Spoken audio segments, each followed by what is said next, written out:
Bienvenidos a Semanario Judicial, soy Laura Murillo y en los próximos minutos le daremos cuenta de las sentencias más relevantes de la Suprema Corte en pleno y salas, así como de las decisiones más importantes del Tribunal Electoral y órganos jurisdiccionales federales. Saluda a mi compañera Eusiris Rostro, quien nos acompaña en la interpretación en lengua de señas mexicana. Comenzamos.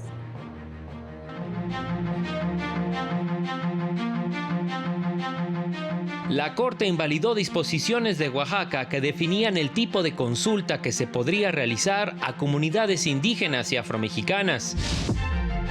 Es constitucional disposición de la capital del país que fija la reparación del daño patrimonial en salarios mínimos, determinó la primera sala. La ministra presidenta Norma Lucía Piña aseguró que la reforma al Poder Judicial debe centrarse en garantizar el derecho de acceso a la justicia.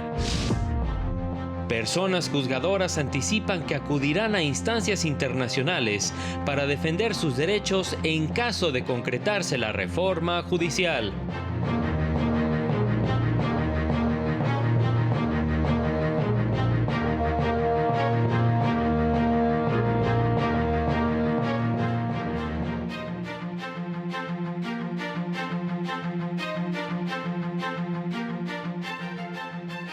Comenzamos con la información. El Pleno de Ministros analizó la constitucionalidad de la ley de consulta a comunidades indígenas y afromexicanas de Oaxaca. El Pleno de la Corte declaró inconstitucionales diversos artículos de la Ley de Consulta Previa, Libre e Informada de los Pueblos y Comunidades Indígenas y Afromexicanas de Oaxaca, razón por la que no podrán aplicarse. Entre ellos, el artículo que determinaba previamente el tipo de consulta. No se considera válido que el legislador defina a priori los tipos de consulta y menos atendiendo a su finalidad, pues ello haría nugatorio el carácter flexible que debe tener la consulta. El Pleno también declaró la invalidez de la disposición que establecía que la decisión de las comunidades de no otorgar su consentimiento sería vinculante para la autoridad responsable. Otorgan un carácter vinculante a las opiniones o posturas de los pueblos y comunidades indígenas y afromexicanas respecto de las medidas estatales, lo cual las dota de una especie de poder de veto que no es acorde con el objetivo de establecer un diálogo de buena fe entre las partes con miras a alcanzar un consenso. El Pleno también determinó que el Congreso de Oaxaca no estableció medidas de seguridad jurídica respecto de las medidas cautelares y los medios de impugnación establecidos en la propia ley. Para el canal del Poder Judicial de la Federación, Mario López Peña. Y el Pleno de la Suprema Corte también invalidó disposiciones de leyes de ingresos de los municipios de Campeche y El Carmen, del estado de Campeche, que establecían cobros por la expedición de copias simples y certificadas no relacionadas con el derecho de acceso a la información por violar el principio de equidad tributaria. Al resolver una acción de inconstitucionalidad, también invalidó disposiciones que delegaban a la Junta de Agua Municipal fijar las tarifas para el suministro del vital líquido, lo que violaba el principio de reserva de ley. Además, invalidó disposiciones que establecían el cobro por la entrega de información en copias simples y certificadas, así como en medios magnéticos, porque violaba el principio de gratuidad del derecho de acceso a la información. En el caso, la norma impugnada permite que la Junta de Gobierno a cargo del Sistema Municipal de Agua Potable y Alcantarillado sea quien determine la tarifa aplicable a los derechos de agua potable del ejercicio fiscal de 2024, por lo que vulnera el principio de reserva de ley al delegar en una autoridad administrativa el establecimiento de la tarifa aplicable a los derechos por la prestación de dicho servicio.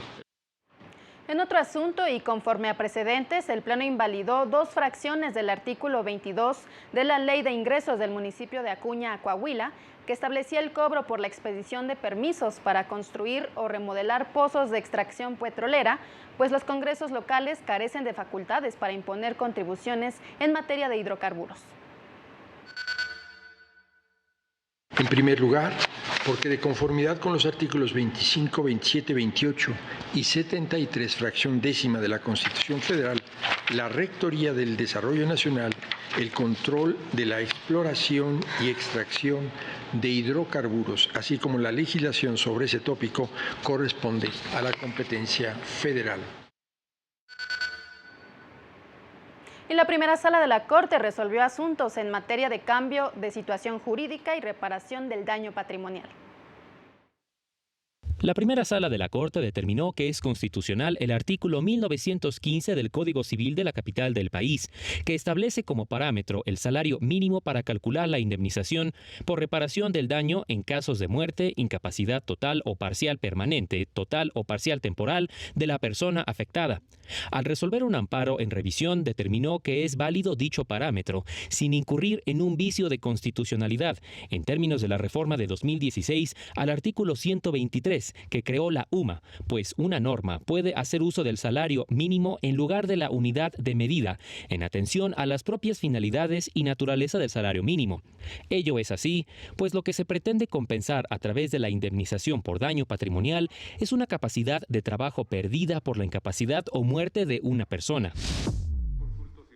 La sala también estableció que ni el auto de apertura a juicio oral, ni el proveído mediante el cual el tribunal de enjuiciamiento lo recibe, implican un cambio de situación jurídica para efectos de la causal de improcedencia, prevista en la fracción 17 del artículo 61 de la Ley de Amparo, pues en dicha etapa procesal, el quejoso continúa manteniendo el estatus de acusado o procesado, pues solo hasta el dictado de la sentencia, el acusado, procesado, imputado o probable responsable deja de tener ese estatus y se está en posibilidad de ubicarlo como responsable, sentenciado o absuelto por la comisión del delito atribuido. Con información de Óscar González para el canal del Poder Judicial de la Federación. Y la ministra presidenta Norma Lucía Piña señaló que para garantizar una justicia pronta se debe impulsar una reforma integral. La ministra presidenta de la Suprema Corte, Norma Piña, anunció que entregarán las conclusiones que resulten de los foros de análisis sobre la reforma judicial organizados desde la Judicatura Federal. Pero aparte vamos a establecer las preocupaciones con relación a la iniciativa que se está presentando. No va a ser por parte de Consejo ni de Corte, sino se van a establecer y ya está programando foros a nivel juzgadores, jueces federales y magistrados federales, porque tenemos que escuchar la voz de todo el Poder Judicial Federal. Y eso también lo vamos a presentar. La ministra fue entrevistada por la politóloga e influencer Mariana Chávez, a quien reconoció sus preocupaciones en torno a la aprobación en sus términos de la iniciativa de reforma judicial. Me preocupan desde cosas básicas de que no se sabe cuánto va a costar, cómo se va a implementar, qué sistema se va a llevar.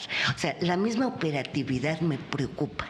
Esa preocupación sí la tengo como juzgadora, que realmente la sociedad mexicana, el pueblo de México del que habla nuestra Constitución, porque todos somos pueblo, reciba la justicia de las personas que están preparadas para ser jueces. Dijo que no se ha dimensionado que tan solo en la Ciudad de México se tendrían que elegir a 352 jueces y magistrados que, multiplicado por el número de aspirantes, la ciudadanía tendría que decidir entre más de 2,000 candidatos. No cabe duda que lo que existe en estos momentos con relación a la iniciativa es una gran incertidumbre. Incertidumbre en todos los sentidos, incertidumbre en la cuestión de fondo, incertidumbre en cómo se va a implementar, incertidumbre en la seguridad jurídica. Incertidumbre es la palabra de esta reforma. La ministra presidenta aseguró que no se puede generalizar sobre la supuesta corrupción de personas juzgadoras. Tú puedes decir, es que son corruptos. ¿Y las pruebas? Si yo digo, es que esta persona, este juez o este magistrado es corrupto, pues presento una denuncia y lo pruebo. Pero yo no puedo generalizar, y además sin pruebas, en que son corruptos. Entonces, ¿cómo puedes entender una narrativa así? Sí. Y creértela. O sea, ¿qué hay? Sí hay. Pues sí hay. Y tenemos denuncias en el Consejo, y tenemos jueces y magistrados suspendidos, y tenemos inhabilitados y destituidos cuando se prueba. Claro que sí. Sí. Pero generalizar sin pruebas, yo creo que es hasta una falta de responsabilidad. Dijo que la ciudadanía demanda una justicia pronta, pero esta empieza desde las policías, ministerios públicos y la justicia local, y reiteró que no es con el cambio de personas como esta situación va a mejorar, sino con el aumento en el número de juzgadores. Finalmente, la ministra presidenta Norma Piña dijo sentirse muy orgullosa de pertenecer al Poder Judicial de la Federación. Nosotros lo que queremos, porque lo sé, porque pertenezco, es el bienestar o el estar bien de la sociedad mexicana, de cada una de las personas, con un compromiso y responsabilidad de hacer bien nuestro trabajo. Ese es nuestro gran compromiso y nuestra gran responsabilidad. Y que contarán conmigo mientras la Constitución no determine otra cosa. Para el canal del Poder Judicial de la Federación, Marta Rodríguez. Y el Colegio de Secretarios y Actuarios de la Judicatura Federal llamó a la unidad a los trabajadores del Poder Judicial y afirmó que serán los trabajadores los que definan la forma y condiciones de colaboración con otros sectores para enfrentar los embates que vive la institución a través de la iniciativa de reforma al Poder Judicial. Pidió a las autoridades y legisladores escuchar a todas las voces. Asimismo, recordó a los trabajadores que su lucha trasciende la mera defensa de un salario o una prestación y los llamó a luchar por la esencia misma de la justicia, la independencia judicial garantizada por una carrera judicial sólida e inquebrantable, por lo que deben rechazar la intención de elegir a las personas juzgadoras mediante voto popular. Asimismo, exigieron no destruir la carrera judicial y no politizar la justicia. Precisaron que lo que está en juego es el Estado de Derecho. Lamentaron la pasividad de algunos sectores y llamaron a levantar la voz para defender la independencia y autonomía del Poder Judicial. Hacemos una breve pausa y continuamos con más información.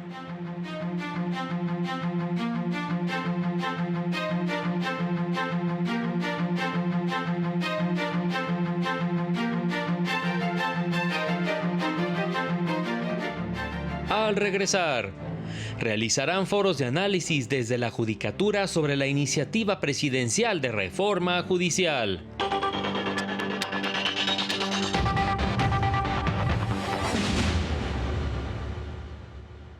Y continuando con la información, en Saltillo, Coahuila, se realizó la penúltima sesión de los diálogos nacionales sobre la reforma al Poder Judicial, donde se analizaron los temas de defensoría de oficio y colegiación del ejercicio de la abogacía. Participó la directora del Instituto Federal de Defensoría Pública, Taisia Cruz Parcero, quien consideró preocupante el posicionamiento de un discurso que erosiona la confianza de las personas hacia los tribunales. Agarramos a los criminales y los jueces los liberan. Esta frase, contra lo que se pudiera pensar, no es de hoy, no es del presidente López Obrador, es del expresidente Felipe Calderón. La recuerdo aquí para que no olvidemos que las decisiones de las juezas y los jueces muchas veces incomodan a los otros poderes y esa incomodidad es la que nos tiene discutiendo una iniciativa de reforma que, a partir de una legítima exigencia social de justicia, en su parte esencial pretende socavar la independencia judicial.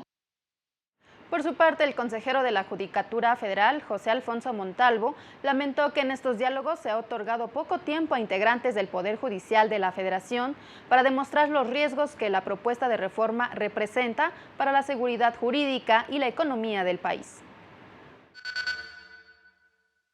Nosotros no necesitamos una reforma en los términos propuestos. Lo que necesitamos es una reforma que fortalezca organismos internos como la Defensoría Pública para acercar la justicia a la gente.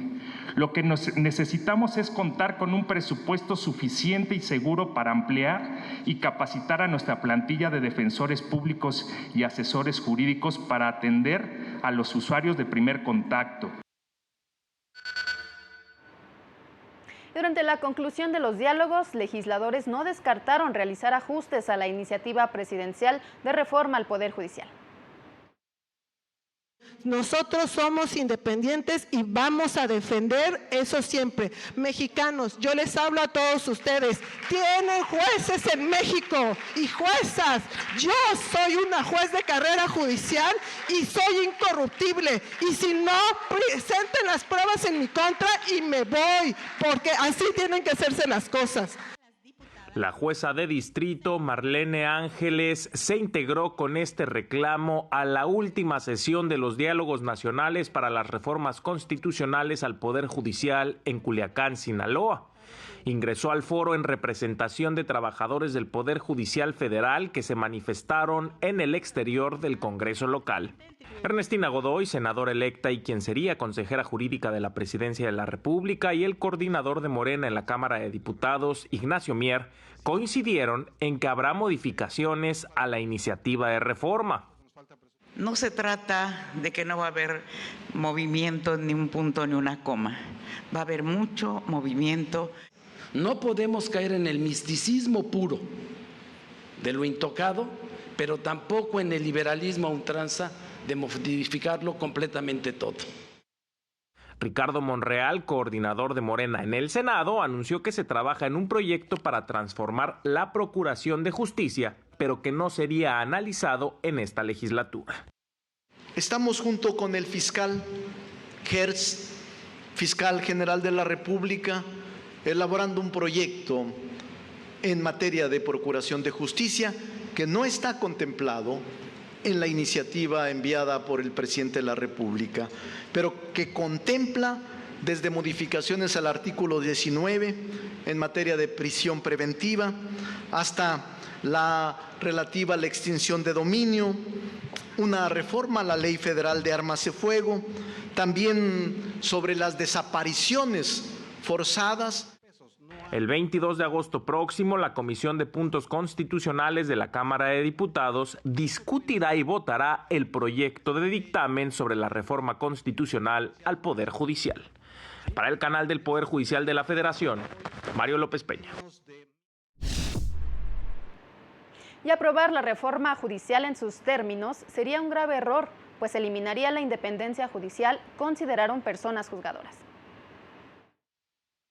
Magistradas, magistrados, académicos y juezas hicieron un llamado al Poder Legislativo a generar una reforma integral del Poder Judicial. De lo contrario, juzgadores buscarán diversos mecanismos de defensa, entre ellos recurrir a organismos internacionales. No tenemos instancia en sede nacional, pero sí internacional. Debemos agotar recursos.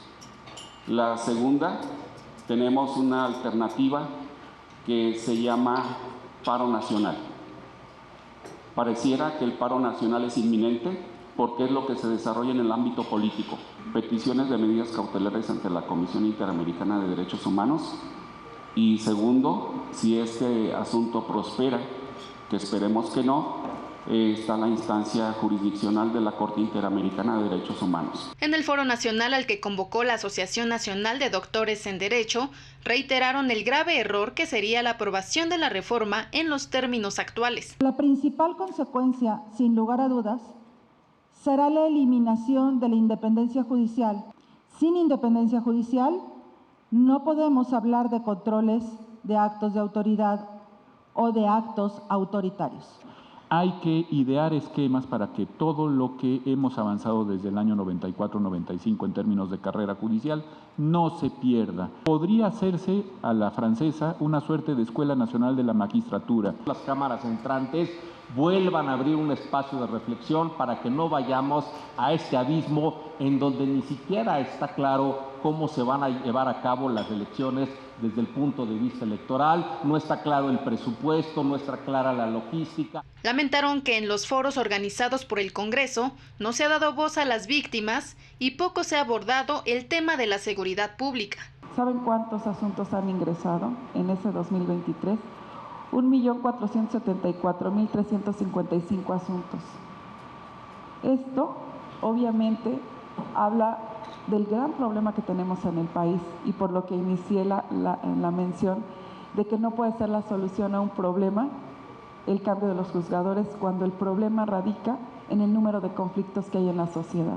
Reiteraron que la actual propuesta de reforma al Poder Judicial planteada por el Ejecutivo responde a una molestia política por decisiones de la Corte, más que a un interés genuino por mejorar la justicia.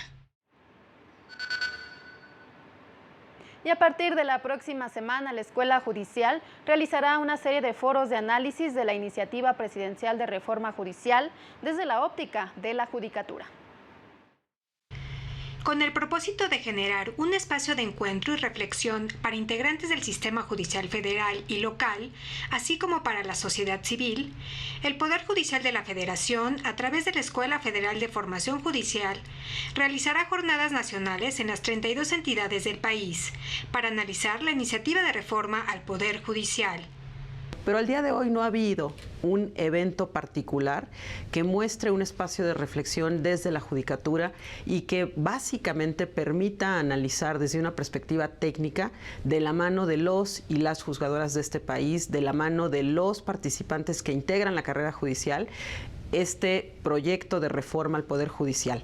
Este evento, titulado La reforma al Poder Judicial en voz de la Judicatura, busca analizar los temas centrales de esta iniciativa, como el acceso e impartición de justicia, sistema disciplinario y justicia especializada, entre otros, bajo un esquema de participación en mesas y talleres que contarán con el apoyo de una plataforma digital.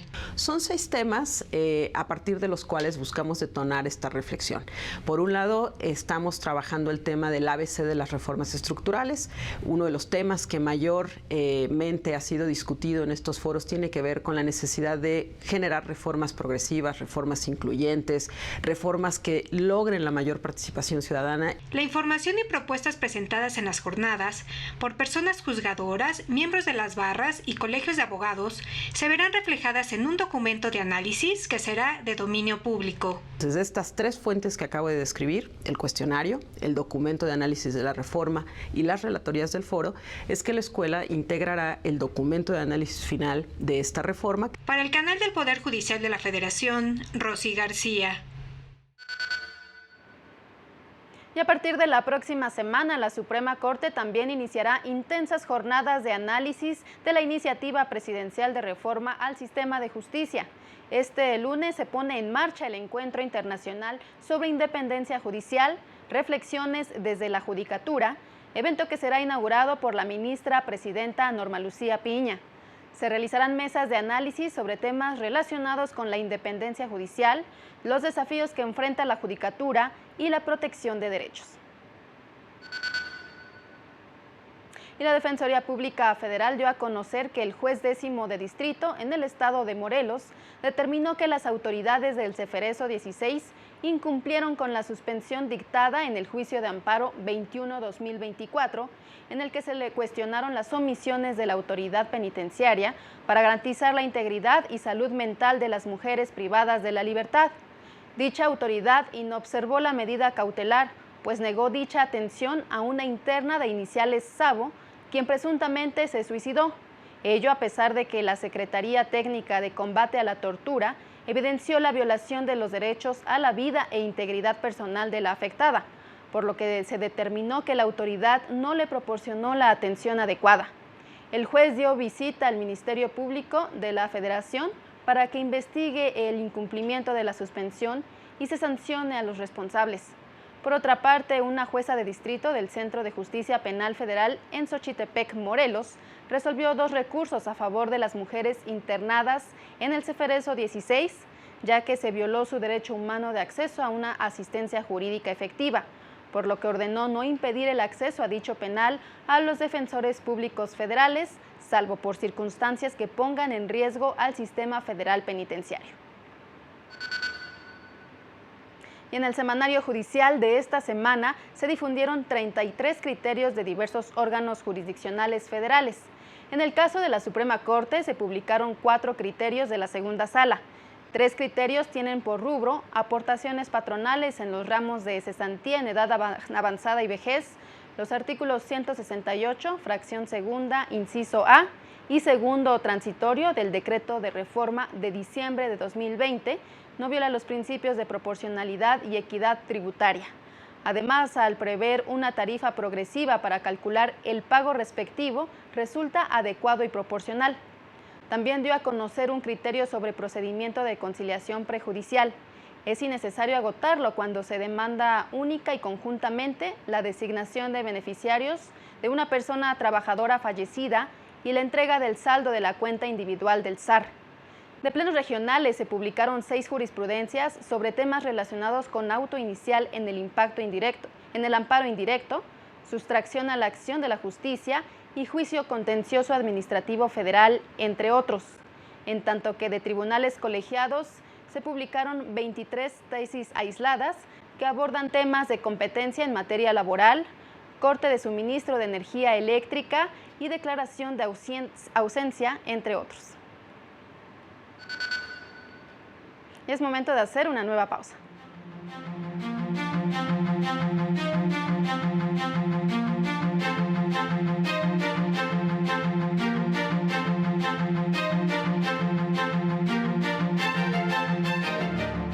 Más adelante, el Tribunal Electoral resolverá juicios en los que se demanda anular la elección presidencial.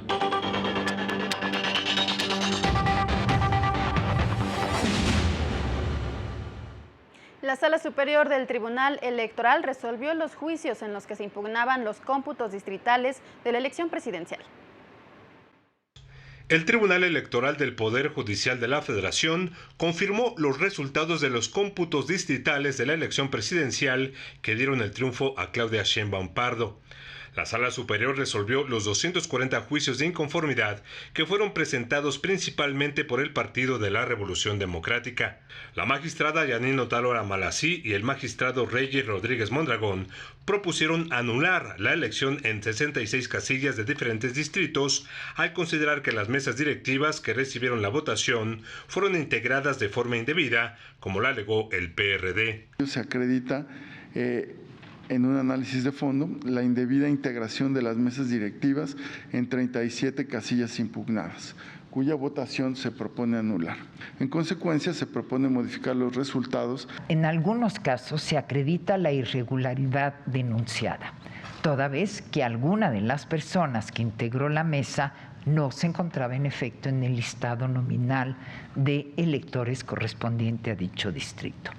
Votaron en contra de estas propuestas 4 de los integrantes de la Sala Superior, incluida la magistrada Claudia Valle Aguilos Ocho, quien participó en su primera sesión después de ser llamada como la sexta magistratura para integrar el quórum mínimo que exige la ley para llevar a cabo la calificación de la elección presidencial. En sus escritos, el Partido de la Revolución Democrática alega que se debe declarar la nulidad de votación recibida en diversas casillas, ya que presuntamente se recibió por personas u órganos distintos a los facultados.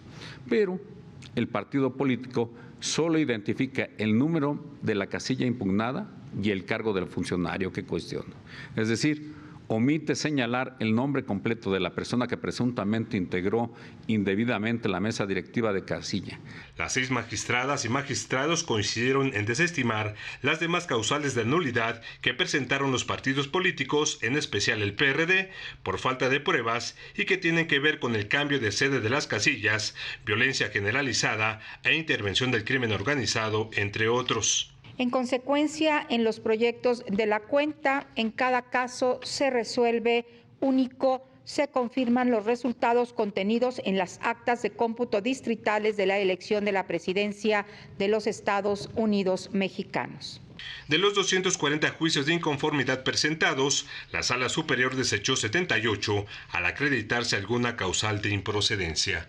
Para el canal del Poder Judicial de la Federación, Juan Carlos González. Y ante ello, el Tribunal Electoral dio a conocer que será el próximo lunes al mediodía cuando el Pleno de la Sala Superior analice y resuelva los juicios de inconformidad en los que se solicita la nulidad de la elección presidencial del pasado 2 de junio, así como el juicio ciudadano que presentó la candidata presidencial Xóchitl Gálvez Ruiz. Recursos en los que se argumenta que hubo una indebida intromisión del presidente López Obrador, lo que afectó la equidad en dicho proceso. Una vez resueltos estos asuntos, el Tribunal Electoral podrá continuar con los actos subsecuentes vinculados con la calificación de los comicios presidenciales. Posteriormente, ya que se cuenta con el cómputo final y la resolución de los juicios de nulidad, el miércoles se llevará a cabo la sesión pública para pronunciarnos sobre el dictamen que se elabora de oficio por este Tribunal Electoral respecto a la validez de la elección presidencial. Esto es el miércoles 14 de agosto y el jueves 15 de agosto, en una hora que todavía no nos han definido, se llevará a cabo la sesión solemne para la entrega de la constancia como presidenta electa a la doctora Claudia Sheinbaum Pardo. Así llegamos al final de este semanario. Soy Laura Murillo y lo invito a mantenerse en la señal del canal del Poder Judicial de la Federación. Siga este lunes la sesión del Pleno de la Suprema Corte. En esta ocasión tiene previsto analizar y resolver diversas acciones de inconstitucionalidad en las que se pide invalidar disposiciones de leyes de ingresos de los estados de Chihuahua y Tamaulipas. Agradecemos su atención. Hasta pronto.